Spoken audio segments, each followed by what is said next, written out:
صد شکر از فضای آباد و آزاد وطن محبوب. صد شکر از دوران صاحب استقلالی کشور که ما به عرصه بین المللی قدم نهادیم، نتیجه های برجسته را مال خود کردیم. صد شکر که ما ورزش اجدادیان را به عالمیان معرفی میکنیم که در این جاده البته توجه به واسطه دولت و حکومت جمهوری تاجیکستان به غایت بزرگ است. باز هم یک رویداد فرابخش در جمهوری تاجیکستان به وقوع میپیوندد. تنتنه با شکوه قهرمانی جهان در پایتخت کشورمان شهر دوشنبه که این چهاربینی با نفوذترین سیاره روزهای 15 و 16 اوگوست در شهر دوشنبه برپا میگردند. موضوع امروزه ما همین رو در بر میگیرد و ما فرصت پیدا کردیم که با چهره های ماندگار با مسئولینی که عین زمان مسئولیت بیشتری برگزاری قهرمانی جهان رو دارند صحبتی آرایم، با شما مستقیما در رابطه باشیم و پیرامون سوالهای خود شما هم میتوانید که پاسخهای مشخص رو پیدا کنید.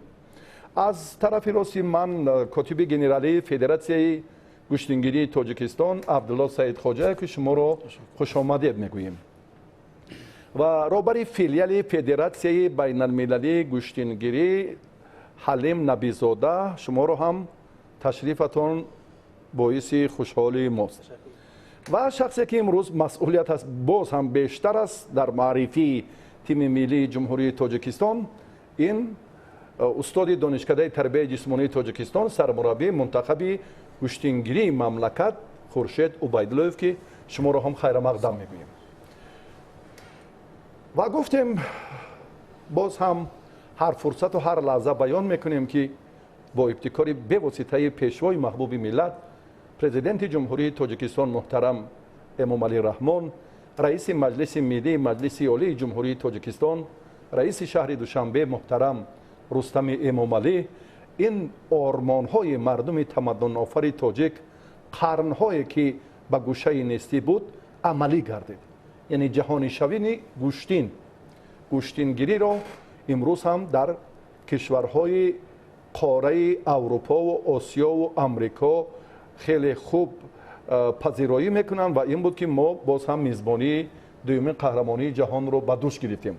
عبدالله میخواستیم امروز ان همان تلاش ها ان همان سرگردانی های بیشتری شما رو اندکی برای تماشابینان هم باز وصف کنیم.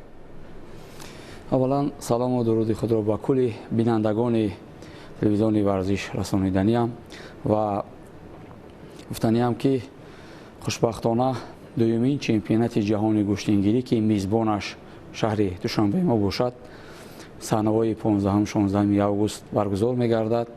از همه تماشابینان، از همه مخلصان این نمودی ورزش دوست داشته ملتمان، خلقمان دعوت می نمایم که آمده پهلوانان مشهور جمهوری را میان 70 دولت جمهوری دستگیری کنند و با طرفداری و با دستگیری های مخلصان توانند این پهلوانان در واخری های فینالی این ملت و دولت را معرفی نمایند. تشکر زیاد. چون اگر یک نکته دیگر رو گویم، سال 2024 با اشتراک پیشوای محبوب ملت این تنتنه باری اول هم در تاریخ ثبت نام شد با حضور رئیس شهر دوشنبه محترم رستم امامعلی که یگانه سرپرستی که در تاریخ هم گوشتنگیری و هم مسابقه های گرند اسلم و گرند پری و چمپیونات های جهانی سیاره تحولات کردند. یعنی $400,000 این مکافاتی که اولین قهرمانی جهان در تاجیکستان برپا شد، این جایزه تأسیس یافت. اکنون در فرصت 2 سال چی برنامه ها بودند، چی تدبیرهایی بودند که سری وقت جامعه عمل پوشیدن و ما این پیره رو با موفقانه طی کردیم؟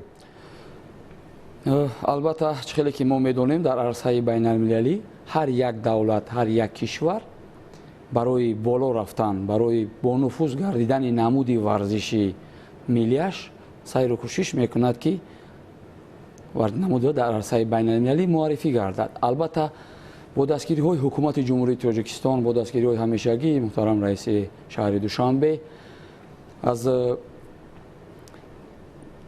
чемпионати қаблие ки соли 2024 баргузор гардид то ин ҷониб мо федератсияи байналмилалии гӯштангирӣ тавонистем ки дар 12 кишвари ҷаҳон зиёда федератсияи гӯштангириро таъсис диҳем. Яъне дар аввалин чемпионати ҷаҳони гӯштангирӣ иштирок дошт 60 давлати ҷаҳон ва дар дуюмин чемпионати ҷаҳон бошад аллакай зиёда аз 70 кишвари ҷаҳон ширкат меверзанд.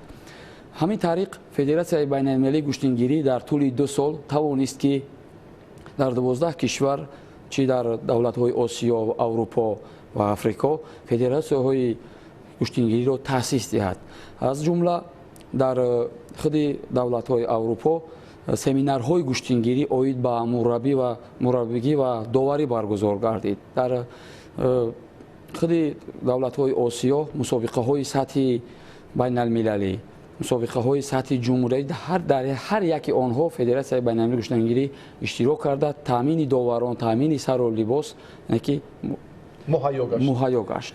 агар бандҳои алоҳидае ки имрӯз мо амалӣ карданашонро албат чун агар гӯем ки анҷом намедодем ин матлаб ин ҳадаф амалӣ намешуд. ин бисёр хуб аст ва роҳбари филиали федератсияи байналмилалии гӯштангирӣ ҳам ҳалим ҷон набизода дар амалӣ кардани тадбирҳои хеле саривақтӣ фикр мекунам кори шумо ҳам масъулияти шумо ҳам бештар буд. акнун ин падида ба мо чӣ гуна насиб гардид ки бори дуюм мизбонии қаҳрамонии ҷаҳонро ба дӯш дорем? бале шумо дуруст қад кардед. сараввал ҳамаи мардуми тоҷикро ба яке аз ҷашнҳои таърихии миллати тоҷик 35-солагии истиқлолияти давлатии ҷумҳурии тоҷикистон табрики муборакбод мегӯям ва ин дастовардҳои соҳаи варзишам сарчашма аз истиқлолияти давлатӣ аз ваҳдати комил сарчашма мегирад. албатта ки федератсияи байналмилалии гӯштангирӣ дар якҷоягӣ бо федератсияи гӯштангирии тоҷикистон ҷиҳати дар сатҳи баланди касбӣ баргузор намудани дуюмин чемпионати ҷаҳони гӯштангирӣ имрӯз тамоми тадбирҳои заруриро андешта истодааст ки ин мусобиқа дар байни зиёда аз 70 давлати ҷаҳон яъне ки дар сатҳи хуб баргузор гардад ва инам бошад инам дастоварди бузург барои федератсияи мо мебошад. мо ифтихор мекунем ки дар чунин сохтори варзишӣ фаъолият менамоем ва имрӯз гуфта метавонем ки таваҷҷӯҳи бештари аҳолӣ ба ин намуди варзиш ва рақобатҳои варзишгарон ҳамасола мухлисон яъне ки омодагии худро барои мухлисӣ ба рӯи варзишгарон дастаи мунтахаб медиҳанд. мо аз ин ифтихор мекунем ва федератсияи байналмилалии гӯштангирӣ дар якҷоягӣ бо федератсияи гӯштангирии тоҷикистон албатта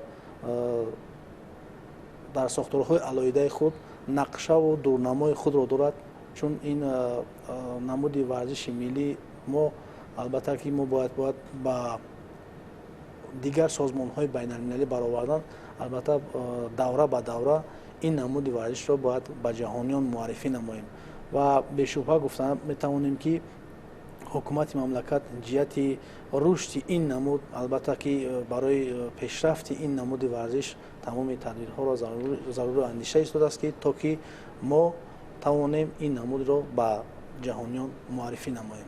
ташаккури зиёд. саломат бошед. абдулло пайраҳаи тайин намудаи роҳбарияти федератсияи гӯштангирии тоҷикистонро ҳам андаке тавзеҳ додед. ин бисёр масъулияти бузург аст ва филиали федератсияи байналмилалии гӯштангирӣ ҳам дар идомаи ин тадбирҳо бештар корҳои саривақтиро амалӣ карданд. ин беҳаст ва фарде ки алон мехостам боз дар бораи андаке масъулияташ ҳам пурсон шавам, ин сармураббии мунтахаби гӯштангирии тоҷикистон аст ки мардум бисёр пазмони оғози сабқатҳои инфиродии паҳлавононанд ва ҷои шубҳа нест ки бузургтарин барҷастатарин варзиш дар тоҷикистон, чун гӯем ин гӯштангирӣ аст, ин муболиға нест, ин ҳақиқати воқеӣ аст. чунки таваҷҷӯҳи алоҳидаи раиси шаҳри душанбе барои афзун кардани ҷоизаи арзандаи $400,000 ин гуфтаҳоро бори дигар собит месозад ва заминаи дигар моли мардуми тамаддунофари тоҷик будани ҳамин гӯштангирист ки таърихи беш аз 5000 сола дорад. сухан дар бораи таъсиси ё мукаммалсозии мунтахаби куштингирии тоҷикистон ба қаҳрамонии ҷаҳон меравад. Хуршед, аввалан салому дуруди бепоён ба тамошобинони шабакаи телевизиони варзиш ва нагуфта намонад ки тими мунтахаби ҷумҳурии Тоҷикистон дар ҳайати 18 нафар дар ин чемпионати ҷаҳон сафарбар шудааст, бо ду дастаи мукаммал сафарбар шудааст ва дар мусобиқае ки дар шаҳри Хуҷанд мусобиқаи интихобӣ ба чемпионати ҷаҳон баргузор гардид, дар он мусобиқа тамоми варзишгарони саросари ҷумҳурии Тоҷикистон бо таври мусобиқаи кушод ки метавонанд аз ноҳия ё ин ки аз кадом як ноҳияи дурдаст бошад бо тариқи дархости худ мусобиқаи кушод иштирок кунанд ва дар мусобиқаи шаҳри Хуҷанд мусобиқаи интихобӣ ки буд, дар ду даста ҳайати тими мунтахаби миллии ҷумҳурии Тоҷикистон муайян карда шуд ва ин варзишгаро ҳам варзишгарони беҳтарини ҷумҳурии Тоҷикистон ҳастанд ки дар дуюмин чемпионати ҷаҳон роҳ ёфтанд ва ба ин мусобиқа сафарбар шуданд. ва коргардон ишора мекунанд ки мо зангҳои телефонӣ бештар ҳам дорем ҳамеша 900 00 99 60. ба маълумоти тамошобинон ва бинандагони ҳамешаи телевизиони варзиш 900 00 99 60 телефони студияи марказӣ аст. инҷо ҳам метавонанд ки мухлисон суоле дошта бошанд ё пешниҳоде дошта бошанд ва дар мавриди баргузории қаҳрамонии ҷаҳон гуфтание дошта бошанд, бо мо мустақиман дар робита бошанд. ва сухан дар боби мукаммалсозии мунтахаб рафт ва алон медонем ки мо 6 вазн миёни мардон ва 3 вазни дигар миёни бонувон ва дар маҷмӯъ агар мо мукаммалтар мегуфтед барои бинандагон боз ҳам хубтар мешуд. дар маҷмӯъ хеле ки ба ҳамагон маълум аст, дар 6 вазн миёни писарон аст ва 3 вазн миёни бонувон. дар вазни 65 кило дастаи аввалро Ёсин Бобокалонов муаррифӣ мекунад. дар дастаи дуюм Салиму Муҳаммад ки ин як чеҳраи нав аст. чеҳраи нав аст ки дар чемпионати ҷаҳон рӯйхат гирифт ва дар чемпионати ҷаҳон дастаи дуюми ҷумҳурии Тоҷикистонро муаррифӣ мекунад. дар вазни 71 килограмм Муҳаммадисо Раҷабов дар вазни 71 килограмм дар дастаи якуми ҷумҳурии Тоҷикистон иштирок мекунад ва Абубакр Умар Шеров дар дастаи Умар Шеров дар додари Абубакр бародараш бале дар дастаи дуюми ҷумҳурии Тоҷикистон иштирок мекунад дар вазни 71 килограмм ва дар вазни 78 килограмм Наҷмиддин Маҳмадшариф дар вазни 78 килограмм аз тими мунтахаби ҷумҳурии Тоҷикистон дастаи якум иштирок мекунад ва Мирзоҷамил Рамазонов аз дастаи дуюми ҷумҳурии Тоҷикистон рохат гирифт дар вилояти Суғ ва иштирок мекунад. дар вазни 86 килограмм паҳлавонони вилояти Суғ Сайфиддинзода Сайфиддин ва Ҳамроз Раҷабов дар дастаи дуюм ҳарду рӯйхат ба чемпионати ҷаҳон гирифтанд ва дар ҷамъи 95 килограмм иштирокчиёни бозиҳои олимпӣ 95 килограммро аввал маърифӣ мекунед. дар вазни 95 килограмм иштирокчиёни бозиҳои олимпӣ Комроншоҳи Устопидиён ва Акмал Муродов ҳарду иштирокчии бозиҳои олимпӣ ҳастанд. яке Токио, нафари дигар дар 3 бозиҳои олимпӣ. дар 3 бозиҳои олимпӣ ва хеле Комроншоҳи Устопидиён ва хеле ҷоизаҳои зиёде ҳам аз намуди куштини зудо дорад Комроншоҳи Устопидиён ҳам. саломат бошед. вазни аз ҳама гарон ба ҳамагон маълум аст паҳлавонони хуби ҷумҳурии Тоҷикистон мо дар вазни сангинвазнон Назриев Шариф ва Мирмаҳмад Шакармаҳмад рӯйхат гирифтанд ва ба ин мусобиқа сафарбар шуданд. ташаккури зиёд, маълумоти мушаххас кӯтоҳ. ва Абдулло Тоҷоев медонем Федератсияи байналмилалии гӯштингирӣ ҳам як дастаи худро таъсис додааст. ин аз рӯи албатта оиннома ё регламент муносиб аст, ҳамин тавр ҳам тақозо ҳаст. ва онҳо киҳоянд? бале аз рӯи тартиби Федератсияи байналмилалӣ як дастаи худи федератсия гузошта шудааст ки дар он даста танҳо варзишгарони машҳури дунё ворид шудаанд. челе ки мо медонем аз Тоҷикистон 5 нафар варзишгар вориди тими Федератсияи байналмилалӣ шудааст ки яке аз онҳо қаҳрамони ҷаҳони гӯштингирӣ Ҳақназар Назаров мебошад. дуюмаш бошад аз худи Тоҷикистон Абдуллои Ориф, чемпиони гранд-слам мебошад оид ба зудо. ҳамин тариқ ба монанди ин паҳлавонони шинохтаи кишварҳои ки хориҷа, чи аз Гурҷистон, чи аз иштирокчии бозиҳои олимпии ҳамсояи давлати мо Ӯзбекистон Олтибоев, ҳамин тариқ паҳлавонони шинохтаи машҳури дунё ки вориди тими федератсияи байналмилалӣ гардиданд. ташаккури зиёд, ин бисёр хуб аст. як василаи дигари ҳавасмандгардонӣ ё ба ҳам омадани он чеҳраҳои мондагори дигар кишварҳо ба ҳайати федератсияи байналмилалии гӯштингирӣ. ва акнун даста мукаммал шуд, чун гуфтем дар гурӯҳи аввал ҳайати дуюми тоҷикистонро ҳам маърифӣ кардем. инҷо месазад дар бораи бонувон ҳам ҳарф занем. як тақозои дигар ҳам ҳаст аз федератсияҳои байналмилалӣ, аз кумитаи олимпии байналмилалӣ, баъд кумитаи олимпии осиёӣ ки ҳар варзише ки албатта боз ҳам рушд ёбанда асту ҳайати мукаммали мардонро дорад, бонувони худро ҳам бояд таъсис диҳад. амин. бале, аз рӯи тартиби чемпионат албатта 6 вазн миёни мардон, 3 вазн миёни бонувон ҳаст ки аз ҳар як тим дар ҳар як вазне ки 3 нафар бону дархост фиристодаанд. 900 телефони студияи марказӣ. метавонем ки бо тамошобинон ҳам дар робита бошем. 900 фикр мекунам ин бисёр ҳам суҳбати самимӣ хоҳад буд.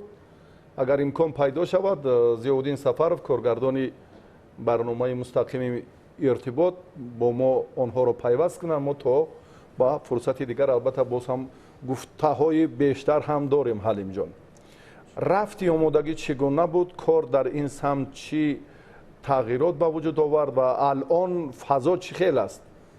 албатта шумо чӣ хеле ки шоҳид ҳастед, аз рӯзи аввали омодагӣ, аз рӯзҳое ки муайян гардидани дастаи мунтахаб аз мусобиқаи сатҳи ҷумҳуриявӣ ва имрӯз омодагии дуюмин чемпионати ҷаҳони гӯштингирӣ дар қасри теннис ва маҷмӯаи варзиши обӣ дар сатҳи зарурӣ баро монда шудааст. тамоми масъулон дар самти худ фаъолиятро дуруст баро монда истоданд ва имрӯз истиқболи меҳмонони аз кишварҳои иштирокчӣ албатта идома дорад ва дар тамоми кӯчаҳои шаҳри Душанбе, пойтахти аз ҳамон шаҳри Душанбе, тарғиботҳои ба нерӯ овезаҳои яъне ки ҳамин дуюмин чемпионати ҷаҳон албатта ки овезон аст ва гӯшаҳое ки аз ҳамин чемпионат маншаъ мегирад, яъне ки омода аст. дар навор ҳам аллакай худаш аён аст рафти омодагӣ.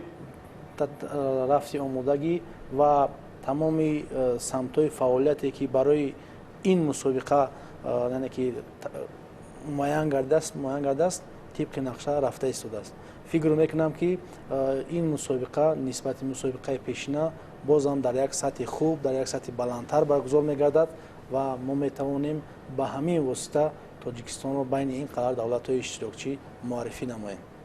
саломат бошед. як нафар дар робита ҳастанд. мо имкон дорем ки он касро ҳам бишнавем. алло. алло. салому алайкум. ва алайкум ассалом. саломат бошед ки занг задед. ташаккур. марҳабо. саломат бошед устод. як пешниҳод ва як савол. марҳамат. пешниҳод ҳамин устод ки агар дид мешуд ҳамин мусобиқаҳои гӯштингирӣ ҷумҳуриявӣ ки барои интихоб шудан фасли мустақил мешуд, хубтар мешуд. барои интихоб шудан каме нафаҳмидем. барои интихоб шудан чӣ лозим аст? барои интихоб шудани барои интихоб шудани паҳлавонон нофаҳмо. барои интихоб шудани паҳлавонон чӣ кор кардан лозим? мегӯям ки ҳамин ҷумҳурии маштуҳот ҳамё пахши мустақим. саломат бошед. пахши мустақим мешуд. суоли дуюматон? дуюм савол ҳаме ки соли 2004 ҷоми ҷаҳони гузашт بعدا سال 2000 شما کم دورتر باشید، صداتون نافهما است. از تلویزیون خود کم دورتر باشید، صداتون بسیار آمیخته است، فهما نیست. سوال چمپیونات جهان گذشته را در نظر دارید؟ بله گذشته ما 5 مدال طلا به دست 5 مدال آوردیم. طلا به دست آوردیم. بله. بله سال 2024 از کدام پهلوان مدال طلا رو ما انتظاریم؟ 26. 26 بله. سلامت باشه. رحمت کلان، تشکر برای زنگ. اولا با این سوال شما پاسخ میگوید، من پخش مستقیم انجام ندادید. شما سلامت باشه، تشکر. در خصوصی پخش مستقیم البته ما کاربری، چون گفتیم که امروز هم رهبریت تلویزیون ورزش جهت تبلیغ خصوصا ورزش سنتی توجه خاصه و علاهیده دارند. این هم وظیفه اولین درجه ماست و از بس که تعداد مدعیان در ولایت سوخت زیاد بودند و اینجا هم امکانیت های تکنیکی راستی به ما دست نداد که این سبقت ها رو ما مستقیما پخش کنیم. یک جهت دیگرش آن بود که برای برپا کردن یا دایر نمودن نقطه های اساسی که اینجا پهلوانان باید توجه علاهیده کنند، آن همون فاصله است. یعنی نگاه داشت فاصله برای پخش مستقیم بسیار مانعه های زیاد به وجود می آورد. از بس که تعداد زیاد بودند، در 2 گلین تا نیمه شب این کار طول کشید. سبب همین است. لیکن ایراد به مورد است. من فکر میکنم که باید به ورزش سنتی، به ورزش اجدادی خصوصا توجه کنیم و این کار رو بهتر براه مونیم. و در مورد جایزه ها خودی سرمربی پاسخگویم بهتر است. مدال طلای چمپیونات جهانی 2026 را که ها به دست میارن سوال دادن. بسیار دسته‌های قوی درخواست دادن و سفربر شدن. معذرت 12 نفر بودن جایزه داران و ایشون جایزه داران که غالبان بازی های المپی از روی نمود گوشتنی زودو 12 نفر رو تشکیل میکنند در دومین چمپیونات نشانداد خیلی بزرگ. بله. مرحمت. و در وزن 65 کیلوگرم پهلوان ما یاسین باباکلان رو که در میانی خطا نکنم 36 37 دولت جام رئیس شهر دوشنبه برگزار گردید، جای اول رو اشغال کرده بود و خیلی خوب درخشید و گوشتنی خوب هم نشان داد.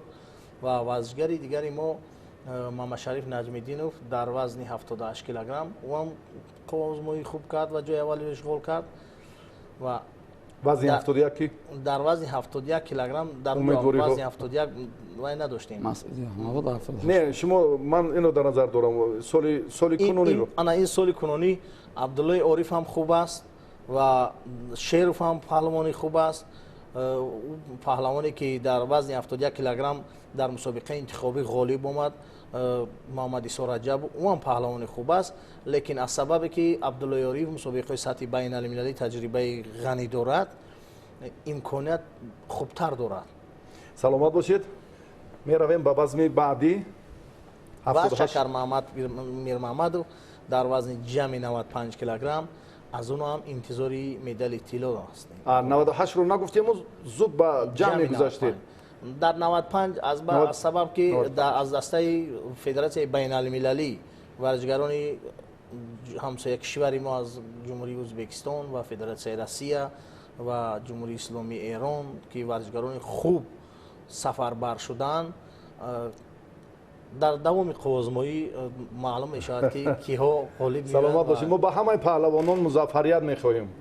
با پهلوانان تاجیکستان بود بیشتر و زیادتر اینجا هم توجه همون البته زیاد است. امیدواری ما هم به خاطر غلبه و کامگاری پهلوانان است. فکر میکنم بسیار لحظه های جالب هستند. پیوست شویم، سوال کنید. مهمانان ارجمند ما آماده هستند که شما البته باز رابطه مستقیم داشته باشند. یک نفر رو میشنویم. بله. الو.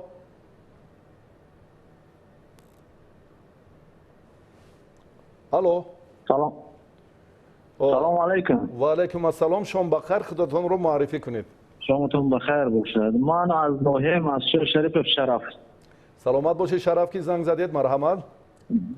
من سوالی من همین بود که کی همین بازی ها و این چمپیونات در کدام وقت برگزار می شوند در پریامای افیر بین یا مستقیم؟ پخش مستقیم رو در نظر دارید. سلامت باشید. بله بله. تشکر. یک سوال دارید؟ یک سوال یک سلامت سوال باشید. است. تشکر. کاتب گنرالی آماده‌اند که به این سوال پاسخ گویند. البته خیلی که ما در اطلاعات خود پخش کردیم، صحنه‌های 15 و 16 август از ساعت رسو 10 آغاز شده تا آخری‌های نیمه‌نهایی و نهایی و مراسم جایزه‌سپاری از جانب مؤسسه دولتی تلویزیون ورزش پخش مستقیم برای مخلصان برگزار می‌گردد. سلامت باشید. تشکر زیاد. اگر باز یگان نفره که امکانیتی در رابطه پیدا کردن نداشته باشد، فرصتی این حالت رو هم نداشته باشد، 88 4 تا 0 703 میتواند که SMS پیامک های خود را هم ارائه کنند. ما میتوانیم که از آن SMS پیامک ها باز بیشتر استفاده بریم. اگر شرمگیر موشد و رابطه پیدا کردن نتواند، میتوانم در واتساپ بنده بله سوال های خود را مطرح کنند، جالب تر می شود. یک نفر اگر در رابطه هستند میشنویم. الو. بله. بله الو. بله. السلام علیکم. و علیکم سلام. از شهر کونو شریف رحمت الله. سلامت باشید. مرحبا. ده 53 امی برآمد مولا رجب خلیفه جنگی باید چند دیگه برآمد سوای. تشکر. سرمربی رجب خلیفه در مسابقه سنتی انانوی در موسم نوروزی موسم بهار در گشتین نوروزی یک جراحت سخت برداشت که تا بهار تبابت او ادامه دارد و امکانی در مسابقه های مرحلوی در چمپیونات جمهوری تاجیکستان و انتخابی که برای مسابقه انتخابی برای چمپیونات جهان شد به سبب جراحت برداشتنش اشتراک کردن نتوانست. سلامت باشید. تشکر زیاد. تا رابطه پیدا شدن بعضی سوال های با وجود می آیند. یک چند نفر هم ملکه SMS پیامک های خود را ارائه کردن. 88 4 تا 0 703 برادر عزیز مهمانان را خوش آمدید گوید. شماره آخرینش 8203 مهمانان برنامه را خوش آمدید گوید و چرا در وزن‌های دیگر پهلوانان به میدان نمی‌آیند یا در نظر دارد که وزن‌های اضافه وزن 60 و یک چند وزنی که اینجا 60 مود اینجا نیست. یک وزن 60 نداره. همین رو در نظر دارم که در وزن پایانی اینجا اشاره کردن. رقم تلفنش 8203 وزن 60 رو در نظر دارم سبب وارد نشدنش به برنامه قهرمانی جهان. عبدالله.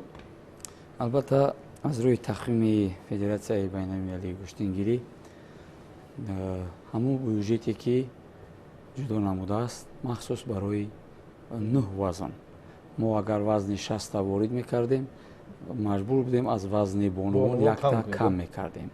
بانوان هم به خاطری که در عرصه بین‌المللی برابر با مردان یعنی که مبارزه برده بله. در وزن‌های خود آزمایی می‌نمود. از این لحاظ ما 6 وزن از وزن‌های مردان گرفتیم و 3 وزن از وزن‌های بانوان. جمع بودجه ما $400,000 برای 9 وزن بسندگی می‌کرد. بله این به نفع کار است. البته توجه به بانوان. باز یک نفر دیگر بخواهم تقویت گفته‌های شما رو باز علاوه دیگر کنند بگذار. الو. بله. سلام علیکم. و علیکم سلام. کجان هست؟ یا درواز. مرحبا. ناحیه درواز. همی گوشت چند دولت داشت. گوشتین چند دولت اشتراک. چند دولت شرکت میکنند. ما در ابتدای معرفی گفتیم به هر نوع باز یک بار دیگر از درواز زنگ زده است. با تیم تاجیکستان 70 دولت در این چهاربینی اشتراک میکنند در این چمپیونات. با تیم منتخب تاجیکستان سلامت باشید. تشکر. 70 دولت با تاجیکستان آمد. 70 دولتی که پرچم‌ها با پرچم‌های خود روزی شنبه در مراسم افتتاح شرکت می‌ورزند. نتیجه ها رو چون قبلا هم بیان کردیم. سپاس و تشکر. ما یک گروه مخلصانی محمدیسا رجبов من سودایسی کرامتالله آینده میخواهم به مانند محمدیسا باشم. از این برادری که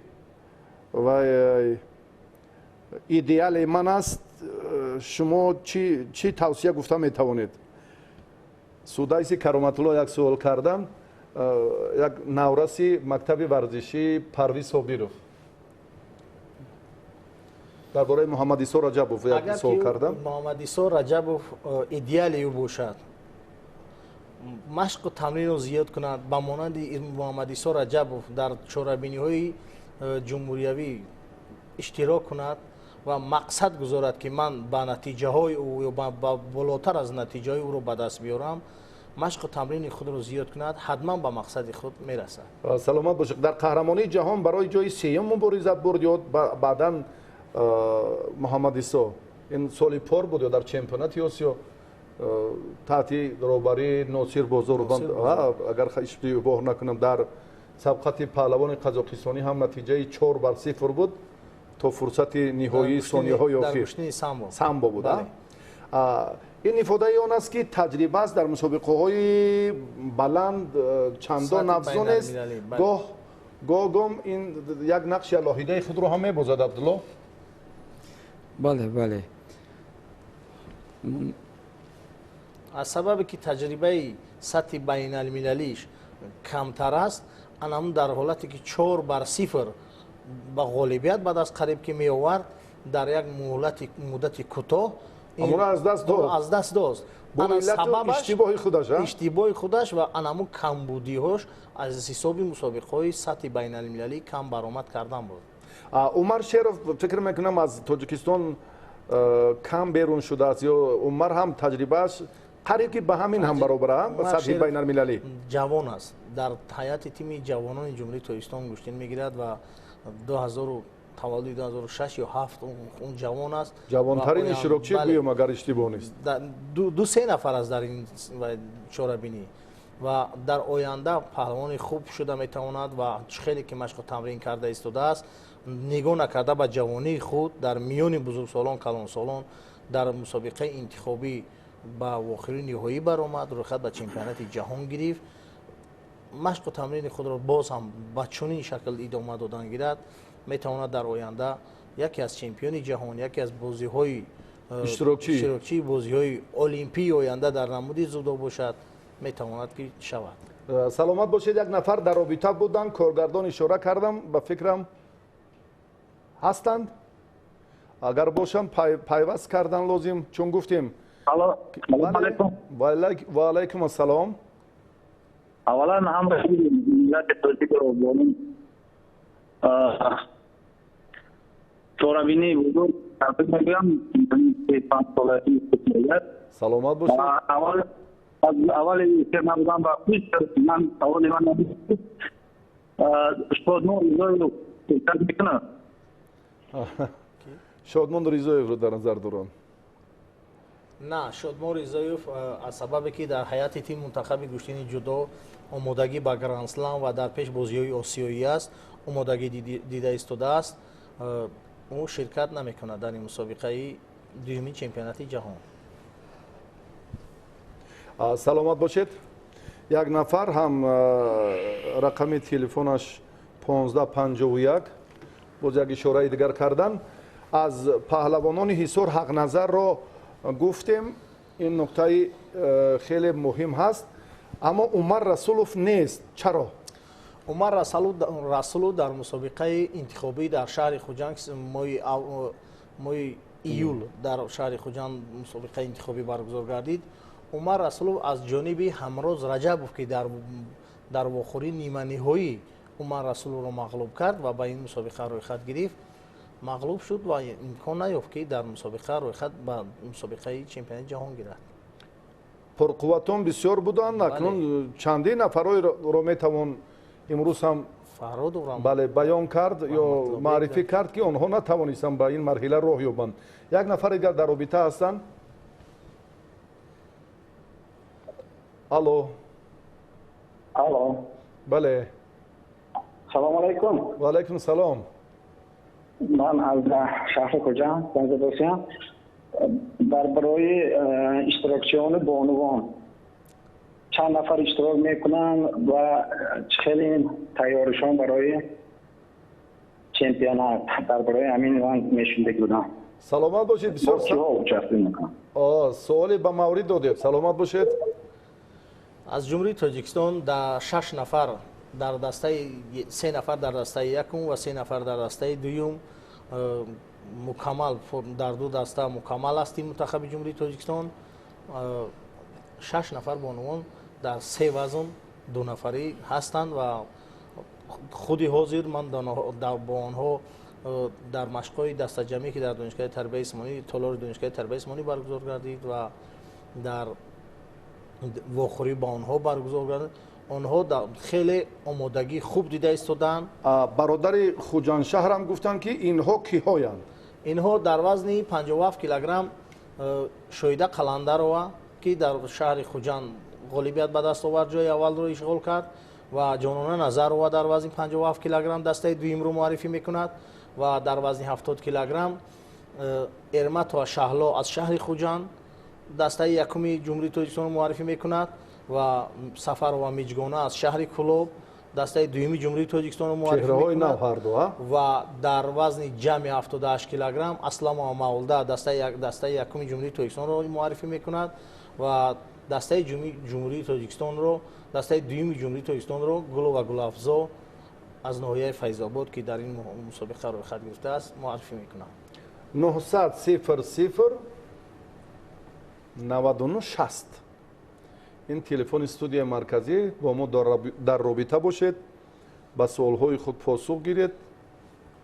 ҳоло мо як сюжее дорем ки шоми имрӯз ҳамкорони мо ҳам аз идораи ахбор то ба субҳ интизори вуруди меҳмонон буданд ки зиёда аз 60 нафар варзишгари кишварҳои гуногуни сайёра ба тоҷикистон ташриф оварданд ва ҳоло таваҷҷӯҳ мекунем ба сюжеи ҳамкорамон фаррухи нозимзода. то оғози дуюмин чемпионати ҷаҳон оид ба гӯштингирӣ ҳамагӣ 2 рӯз боқӣ мондааст. бо наздик шудани мусобиқа душанбе тадриҷан ба маркази таваҷҷӯҳи дӯстдорони ин нави варзиш табдил меёбад. аз субҳи дирӯз ҳайати кишварҳои иштирокчӣ пайҳам вориди пойтахти тоҷикистон мешаванд. то ин лаҳза намояндагони беш аз 40 кишвар аз ҷумла русия, эрон, ҷопон, туркия, италия, шветсия, швейтсария, ӯзбекистон, австралия, африқои ҷанубӣ, арабистон ва чандин давлатҳои дигар ба душанбе омаданд. ҳузури намояндагони қораҳои осиё, аврупо, африқо ва уқёнусия нишон медиҳад ки гӯштингирӣ дигар танҳо дар доираи як варзиши миллӣ маҳдуд намондааст. ин риштаи суннатии тоҷикон тадриҷан дар арсаи байналмилалӣ ҷойгоҳи устувор пайдо мекунад. афзоиши шумораи кишварҳои иштирокчӣ, ҷалби паҳлавонони сатҳи баланд ва таваҷҷӯҳи бештар ба чемпионат далели боло рафтани мақоми гӯштингирӣ дар берун аз Тоҷикистон аст. ман аз Туркия ҳастам ва роҳбарии Федератсияи гӯштингирии кишварро бар ӯҳда дорам. ин бори аввал нест ки барои иштирок дар мусобиқаҳои гуногуни гӯштингирӣ ба Тоҷикистон меоям. қаблан низ борҳо дар Тоҷикистон ҳузур доштаам. ин дафъа мо бо як варзишгар омадем ки дар вазни то 70 кило рақобат мекунад. ӯ қаблан дар вазни 52 кило ҳунарнамоӣ мекард, аммо ҳоло дар вазни нав нерӯ месанҷад. аз меҳмоннавозии мардуми Тоҷикистон ва сатҳи баланди ташкили мусобиқа хеле қаноатмандам. мо бо масъулони Федератсия ҳамкорӣ хуб дорем ва пайваста якҷоя фаъолият мекунем. барои пазироии самимӣ ва мизбонӣ изҳори сипос менамоям. кайвон деҳнот, собиқ варзишгар ва феълан мураббӣ, барои ширкат дар дуюмин чемпионати ҷаҳон оид ба гӯштингирӣ ҳамроҳи дастпарвари худ Миша Эггер аз Швейтсария вориди Душанбе шуд.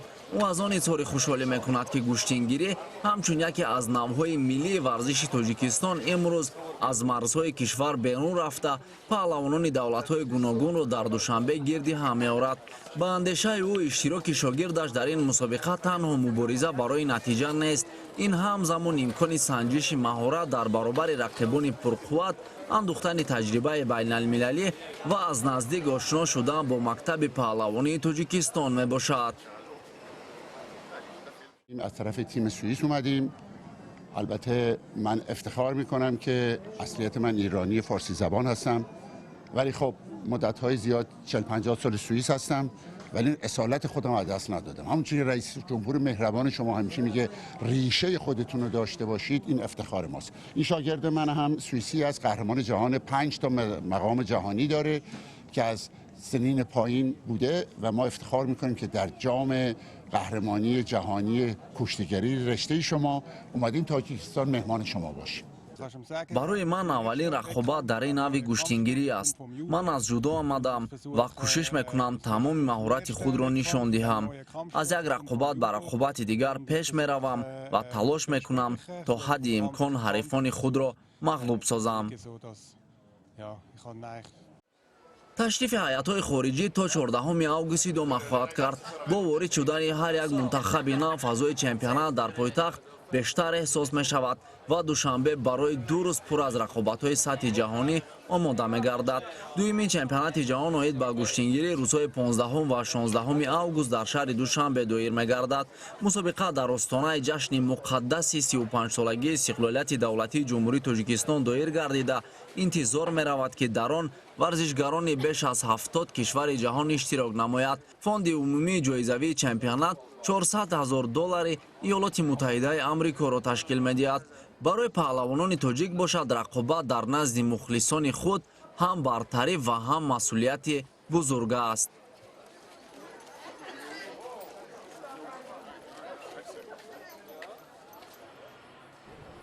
меҳмонон ба тоҷикистон ворид шуданд. меҳмонон аз рафти омодагӣ аллакай бархурдор шуданд.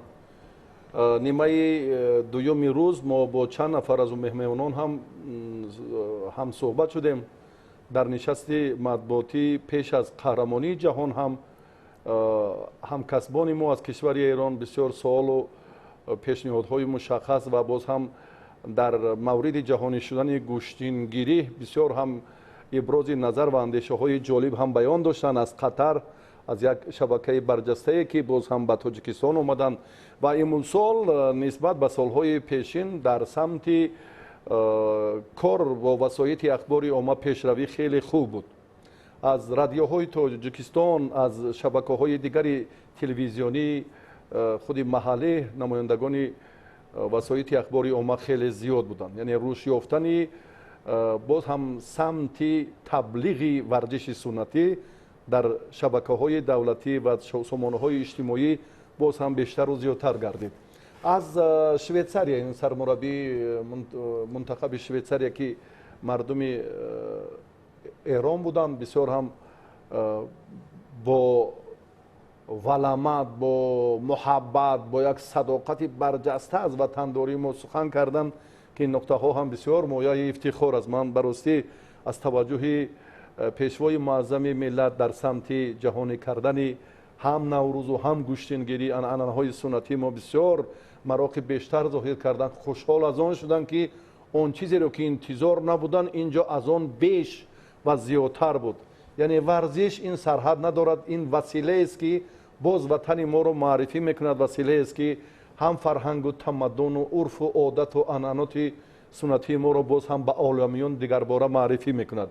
имрӯз ҳам дар ин миз мо мебинем ки дастовардҳое ки паҳлавонон умед доранд, инҳоро моли худ мекунанд ва ғамхории беназири раиси маҷлиси миллии маҷлиси олии ҷумҳурии Тоҷикистон, раиси шаҳри Душанбе муҳтарам Рустами Эмомалӣ ҷиҳати барпо кардан ё ба вуҷуд овардани ҳавасмандӣ ки $400,000 амрикоиро дар маҷмӯъ ҷоиза ё мукофотҳои умумии пулӣ ташкил мекунад, ин бисёр як муҳаббати мардуми дигар кишварҳоро ба гӯштингирӣ афзун менамояд. Абдулло, ва мебинем ки камарбанд соли пор танҳо насиби як нафар шуд. имсол ин корро шумо анъанавӣ кардед, ин камарбандро ба ҳари вазн тақсим мекунед. ин ҳам یک عامل دیگر یا یک جهت فرق کننده قهرمانی این ساله جهان از سال پر است. درباره همین کمربند سخن میگویم. البته خیلی که به همگان معلوم است گوشتین ملی اجدادی ما گوشتینگیری تاریخی نکم از 5000 ساله دارد. خیلی که به همگان معلوم است گوشتین ملی گوشتینگیری با کمربند مشهور است. البته هر یک پهلوانی که قوازمایی می نماید البته از با طریق کمربند قوازمایی می نماید. از این لحاظ فدراسیون بین المللی گوشتینگیری اقدام گرفت که برای غالبانی هر یک وزن کمربند طلایی یعنی که تقدیم کرده شود نشان از چمپیونات جهان گوشتینگیری. از سال جشنی 35مین البته در خود کمربند نشان فدراسیون بین المللی نشان یعنی که مدالی قهرمانی جهان و گوشتینگیری که در عرفه جشن استقلالیت آمده است نشان استقلالیت هم در خود کمربند وارد کرده شده است که فکر میکنم برای هر یک پهلوان این یک کمربندی خاطرمون می شود که در عرفه 35 سالگی استقلالیت دولتی جمهوری تاجیکستان قهرمانی جهان را به دست آورد. و یک اقدام دیگر که در حیات دستوی هم ملکه خود ورزشگران صاحب جایزه ارزنده می شوند. البته دستوی به معنایی که از روی مدال ها می شمارند. هر یک مدالی که هر یک دسته که مدال طلا به دست می آورد غالبی دستوی که دانسته می شود. سلامت باشید. یک SMS پیامکی که باز هم 1551 نفری که نامش رو درج نکرده است و ببینیم که السلام علیکم می گفتید که از ازبکستان گوشتینگیران یا کورشچیانی که سال پر آمدن این سال هم همانها هستند. من شیرالی و چندین نفر یک شاهرخ و گران وزن ها رو در نظر دارم. بله اکثریت پهلوانان ازبکستان تیم منتخب ازبکستان اوید به گوشتینگیری همون پهلوانانی هستند که در هفتمین جام محترم رئیس شهر دوشنبه اوید به گوشتینگیری که در خود همین سال جاری شرکت ورزیده بودند اکثریت همون پهلوانان می باشند. در وزن تا 65 کیلوگرم شتوربابین، در وزن تا 71 کیلوگرم دلشاد بوریوف و در وزن تا 78 کیلوگرم شرافالدینوف خطا نکنم یک پهلوان مشهور ازبکستان است. نه پهلوان خوب است. امید شرافالدینوف همین خیلی خطا نکنم. در وزن 86 کیلوگرم زیادالله احرار پهلوان شناخته جمهوری همسایه دولتی ما ازبکستان میباشد که در میدان‌های محلی ما در دور شانه‌ها یعنی که خیلی پهلوان معروف است. از خاروق شاه جایزه برده. بله. جام رئیس غالب آمد. جام رئیس شهر دوشنبه. در وزن جام 95 کیلوگرم پهلوان‌های شناخته ازبکستان شاهرخ یعنی که بختیارов شاهرخ اشتراک میکند و اشتراکچی بازی‌های المپی اوید با گوشتین زودو آلتیبایف. من شاهرخ بختیارов رو اینها در نظر دارند. بله شاهرخ بختیارov وزنگران البته که پهلوان معروف است. سلامت باشید. معلوماتی بیشتر هم شد. کرامتالله حکیمov قهرمانی جهان رو سال 2024 به دست آورد و رقیب اون کس از گرجستان بود. یک اشاره هم کردن که همون جایزه‌داران بازی‌های المپی را می‌توانیم یک چند نفرشان رو معرفی کنیم. البته پهلوانان مشهور گرجستان گلازاراشویلی یعنی که پهلوان مشهوری خود گرجستان شرکت می‌کند در رئیس شهر دوشنبه هم بودن. بله در این دومین چمپیونات جهان هم شرکت می‌ورزند و باز اشتراکچی بازی‌های المپی بانو پهلوان ازبکستان شرکت می‌ورزد. قهرمان بازی‌های المپی اوید با جودو خالمیرزایف حسین از فدراسیون روسیه شرکت می‌ورزد. برادر حسن خالمیرزایف.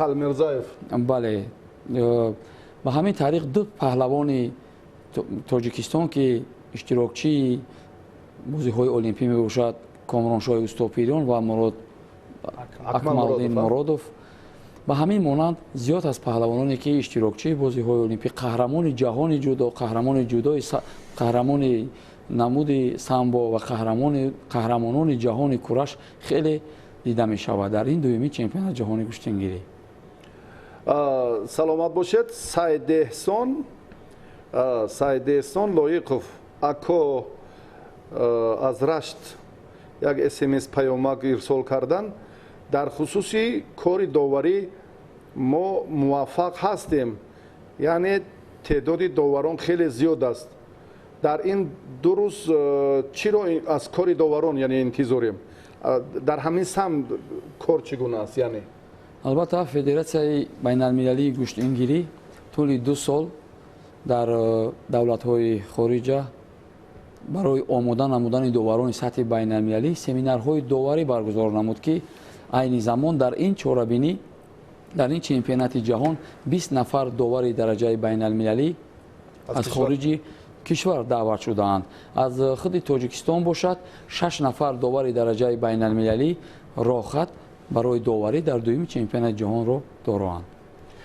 дар ин масъала мо танқисӣ надорем, мушкилӣ нест. албатта ки доварони Федератсияи гӯштингирии Тоҷикистон ки шуморошон зиёда аз 25 нафар мебошад, ҳама омодаанд ки дар сатҳи байналмилалӣ ин намуди миллии аҷдодии худро доварӣ намоянд.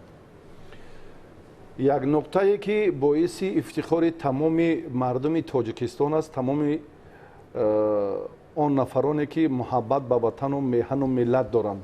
шумо бубинед намояндагони 70 кишвари сайёра рӯзҳои 15 ва 16 махсусан довароне ки ба майдон меоянд бо забони ноби тоҷикӣ сухан мегӯяд: гиред, истед, бадан, паҳлӯ, ҳалол.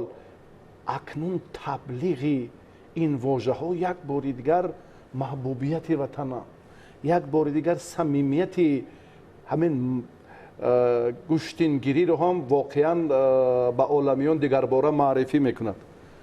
бисёр дар гӯшаи хаёли касе набуд ки матеъ ҳаҷме. бубинед аллакай агар гӯем ки таърихи 100 сола дорад, мо таърихи беш аз 5000 сола доштани гӯштингириро имрӯз ҳам бо дастури пешвои маҳбуби миллат раиси шаҳри Душанбе тавонистем ки ба ҷаҳониён дигарбора боз ҳам маърифӣ кунем. тадбирҳои саривақтиро ҷомаи амал пӯшонидем ки аллакай теъдоди аъзоёни Федератсияи байналмилалии гӯштингирӣ беш аз 70 кишварро дар бар мегирад. ин бисёр қадами шоиста ва нигоҳи самимӣ ба ватандории мост. албатта дар ин саман фикр мекунам ки як хизматҳои алоҳидаи худи раиси Федератсияи гӯштингирии Тоҷикистон ва ҳамзамон раиси Федератсияи байналмилалии гӯштингирӣ Бегиҷонзода Лоиқ Бегиҷон ва ҷамъи коре ки имрӯз албатта бо дастуроти худи масъулини соҳа ба анҷом расонидан, ҳам Кумитаи кор бо ҷавонон ва варзиши назди ҳукумати ҷумҳурии Тоҷикистон, Кумитаи миллии олимпии мамлакат ҳам дар ба вуҷуд овардани барномаҳои алоҳидаи таблиғ ё худ беш кардани аъзоёни Федератсияи байналмилалии гӯштингирӣ, ин кор албатта дастаҷамона ба амал омад ва мо аз ин хушҳолона сарбаландона дар ин боб ҳарф мезанем ва ин кор ҳам мояи ифтихор ҳаст. як нафар дар робита ҳастанд, бигузор. алло. салому алайкум. ва алайкум ассалом. акаҷон аз ноҳияи Файзобод занг мезанем. саломат бошед. Зафар ҳастам. ташаккур ки занг ака саволи мо ҳамин ба сармураббии ҷумҳурии Тоҷикистон, рӯзи 15 кадом вазнҳо гӯшти мегиранд, рӯзи 16 кадом вазнҳо? саломат бошед. гурӯҳи духтарони гӯштингири Файзободро мо чанд дафъа инъикос кардем. кор дар ин самт ҳам дар Файзобод хеле натиҷаи беҳ дорад. саломат бошед ки занг задед. маравад. пагоҳ вазни 57 кг бо унвон ва 65 килограмм ва 71 килограмм ва 78 килограмм писарон вазн мекашанд. рӯзи 15 гӯштин мегиранд. баъд аз гӯштингирии ин вазнҳои дигари جمهوری وزنهای دیگری چهاربینی که بعد چهاربینی تمام شد وزن میکشند و وزن 86 کیلوگرم، 95 کیلوگرم و جمع 95 کیلوگرم پسران و 70 کیلوگرم بانوان و جمع 78 کیلوگرم بانوان در روز 16 گوشتین میگیرند. سلامت باشید. باز هم در واتساپ یک برادر هم درج کردن، بختیار مجیدов роҳбари блогерони Тоҷикистон. Ако аз ҳайати мо 29 нафар ба инъикоси ин мусобиқот сафарбар мешаванд. 29 нафар сафарбар мешаванд, аммо имрӯз ягон нафаре набуд ки мо аллакай бейҷикҳо ё бо истилоҳи рухсатномаи онҳоро ҳам дастрас кунем. و هم فکر میکنم که اینجا هویتی وطنداری است، اینجا محبت الهیده خودآگاهی و خودشناسی هر یک فرد است که ما وظیفه داریم که امروز با این وسیله تاجیکستان رو به عالمیان معرفی کنیم. بختیار در خصوصی مجید هوسمندگردانی، یعنی محبت الهیده که امروز باز هم وطن و ملت رو ما البته توسط برپا کردن چمپیونات جهان معرفی میکنیم، در مخصوصا در سامانه‌های اجتماعی. اما هوسمندگردانی که برای مخلصان است، فکر میکنم یک وسیله الهیده برای جلب بیشتری البته هواداران گوشتینگیری است. با دستگیری‌های راهبری اساسیاسیای بلوگران تاجیکستان طول هفته اخیر ما دیدیم که خیلی زیاد نوارهای گوشتینگیری، اعلانهای گوشتینگیری با قطار شبکه‌های اجتماعی، با قطار سامانه‌های فدراسیا خیلی رشد کرده ایستادن. البته بینندگی خود را با کلی تلویزیون‌های تاجیکستان، با کلی بلاگران، با کلی همه آن نفرانی که این نمود ملی اجدادیم را در سامانه‌های خود که تبلیغ کردن رسانیدنیم. سلامت باشید. تشکر زیاد. تعدادی تحفه‌های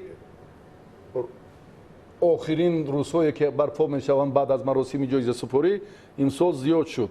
20 عدد آیفون پرو مکس. بله، از جانب فدراسیای بین‌المللی گوشتینگیری 20 عدد آیفون برای مخلصانی که از صبح آمده تا بیگاه تیم منتخب جمهوری را دستگیری میکنند، برای هوسمندی و برای بالیدگردی روحی هر یک مخلص 20 عدد آیفون 17 پرو مکس با واسطه لاتاری رایگان برناک گذاشته شده است که وابسته به بخت هر یک مخلص. بختیار مجیدов همین رو اشاره کردن که ترتیبی برپا کردن همین بازی برناک لاتاری چگونه است.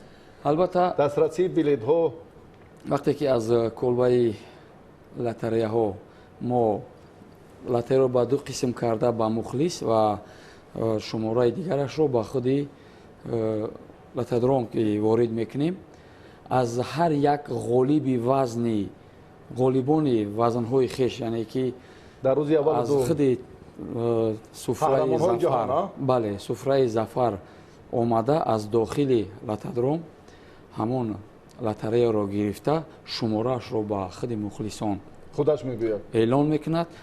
شماره همنام در دستی کسی از مخلصان باشد، اون میتواند صاحب آیفون 17 پرو مکس گردد. سلامت باشید. تشکر زیاد. یک برادر دیگر هم پیش دستی کردن. اکو بسیار با مهربانانه سخن کردن. شما یک جایزه ماندید، بخت یک کس خندید. بسیار خوب کردید که شما در دوام قهرمانی جهان در برپا کردن مسابقات 20 نفر رو خوشحال میکنید. باز چی نقشه ها هست؟ 20 کم باشد که باز چیز دیگر میخواهد. سلامت باشید. طلبشاهی حیدر، ناحیه شمس‌الدین شاهین. سلامت باشید. تشکر. البته برای هوسمندی مخلصان، برای هوسمندی مهمانانی که از خارج کشور به جمهوری ما که تشریف آوردند، به همه ورزشکارانش 2 جفت لباس گوشتینگیری تقدیم می‌گردد و به همه اشتراکچیان، به همه داوران، به همه خود ورزشکاران از جانب حکومت جمهوری تاجیکستان از جانب مقامات اجرایی حکومت دولتی شهر دوشنبه همه ورزشکاران مهمانان با سر لباسی ورزشی با رمزهای گوشتینگیری با نشاندادهای گوشتینگیری و با لختک‌های سیمبولی مسابقه و دیگر تحفه‌های خاطروی تقدیم می‌گردند. نگفته نماند که شماره عمومی اشتراکچیان دومین چمپیونات جهان 276 نفر را از زیاده از 70 کشور جهان در بر می‌گیرد که 156 نفر آنها ورزشکاران میباشند، باقی مانده همه داوران، مربیان و نمایندگان فدراسی‌های گوشتینگیری در سطح بین المللی. سلامت باشید. یک اسمس پیامک دیگر آمده است از من دکتر نوروزبک حاتم هستم. فضای شهر را دیدم که بسیار زیبا نسبت به سال 2024. این اقدام چگونه راه اندازی شد که از فرودگاه در جایهای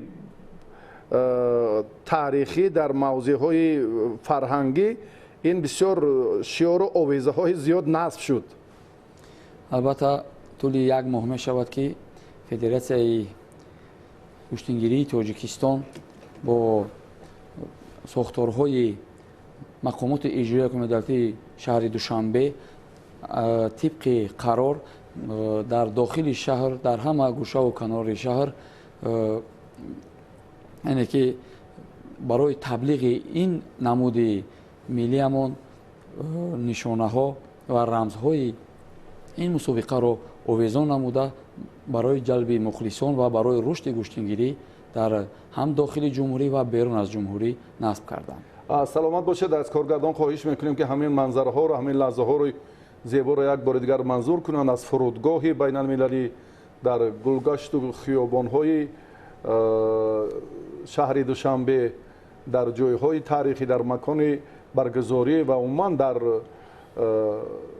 اکثر جای های فرهنگی و جای های علاهیده سیرادم این شیار آویزه ها بیشتر برای جلب، برای توجه علاهیده خود نه تنها ساکنان بلکه آن مهمانانی که به دوشنبه شهر می آیند و در مجموع امروز هم همین سمت فکر میکنم که برای بیش شدن تعداد مخلصان، باز اوج والا گرفتن رقابت های پهلوانان در قهرمانی جهان یک زمینه دیگر به وجود می آورد. این صحبت بسیار صحبت صمیمی و فکر میکنم کوتاه هم نبود، لیکن وقت چه خیلی گذشت راستی نمیدونیم. کارگردان هم اشاره میکنن که الکی فرصتی آن فرا رسیده است که ما خیر و خوش کنیم. یگان سخن ناگفتنی داشته باشید، فرصت دارید از این منبر بلند توجه رو با خود قهرمانی جهان مخلصان رو دعوت میکنیم، صاحب ایفون رو معرفی میکنیم، البته از تنتنه رو برپا میکنیم. البته از همه شهروندان خواهش مینمایم که برای دستگیری پهلوانان، برای دستگیری تیم ملی امان آمده پهلوانان جمهوری را دستگیری نمایند و باز هم تکرار شود با واسطه این نمودی ورزش و واسطه این پهلوانان مشهور پرچم تاجیکستان پرافشان گردد و سرود ملی تاانداز شود. سلامت باشید. 5 جایزه طلا میگیرید. سرمربی کاری سال 2024 تکرار کرده میتوانید یا نه؟ این در رقابت در دوام رقابت معین می شود و ما هم امید داریم که از 9 وزن که 3 وزن بانوان و 6 وزن پسران است، امید داریم که اقلا 3 وزن ناگفته احساس می شود که چی میگوید؟ قریب اندیشه بنده هم به اندیشه سرمربی برابر شده. مرحبا. بار دیگر با مخلصان ورزش، با مخلصان شبکه دوست داشتنی ورزش اظهار سپاس می نمایم و همه مخلصان ورزش گوشتینگیری را با مسابقه دومین چمپیونات جهان گوشتینگیری دعوت می نمایم. بیایید دسته منتخب کشور را مخلصی نمایید و صاحب در برابر جایزه های ورزشکاران خودتان جایزه های که هوسمندی که از جانب فدراسیون بین المللی گوشتینگیری که مقرر شده است یعنی که بینید و خرسندی هر یک نفری که در آنجا از جانب فدراسیون که هم از جایزه پولی و آیفون 17 پرو مکس برای مخلصان است. شما خرسندی همون ورزشکاران و همون صاحبان همون آیفون رو بینید و فکر میکنم که این لحظه های جالب رو ما شاهد میشویم. بله، فرصت های مناسب، لحظه های جالب و غرایب، رقابت های هیجان آور و عبرت بخش رو البته ما در دوام 2 روز بدون مبالغه و شبهه دیده میتوانیم. چون در خصوص معرفی اون چهره های ماندگاری که 12 نفر رو تشکیل میکنن، هم قهرمانی بازی های المپی، جایزه داران بازی های المپی و قهرمانی جهان، اشتراکچی بازی های المپی، چمپیون آسیا، چمپیون اروپا و دیگر قاره های سیاره به تاجیکستان آمدن. این خود افتخار و شرف بزرگ برای هر یکی ماست که این کار را ما توانستیم که در عرصه بین المللی باز هم برجسته و شایسته بر راه مانیم. و فضای تلویزیون ورزش هم طی 2 روز است که خیلی ایدانه است. ما یادآوری از آن صحیفه تاریخی برجسته گشتین اجدادی خود، گشتینگیری از قهرمانی اول جهان داشتیم و برای حضورتان، برای صحبتتان عرض تشکر. سپاسگزاریم که دعوت ما رو پذیرفتید، با اشتراکتان برای بینندگان باز هم معلومات بیشتر دادید. سلامت باشید. تشکر زیاد و باور داریم که این 2 روز، روزهای 15 و 16 تنتنه گشتینگیری باز اوج تازه پیدا میکند. پهلوانان ماندگار ما طبع مخلصان، طبع مردم تاجیکستان را در عرفه جشن با شکوه 35مین سالگرد استقلال دولتی باز هم شاد و بالیده میگردانند.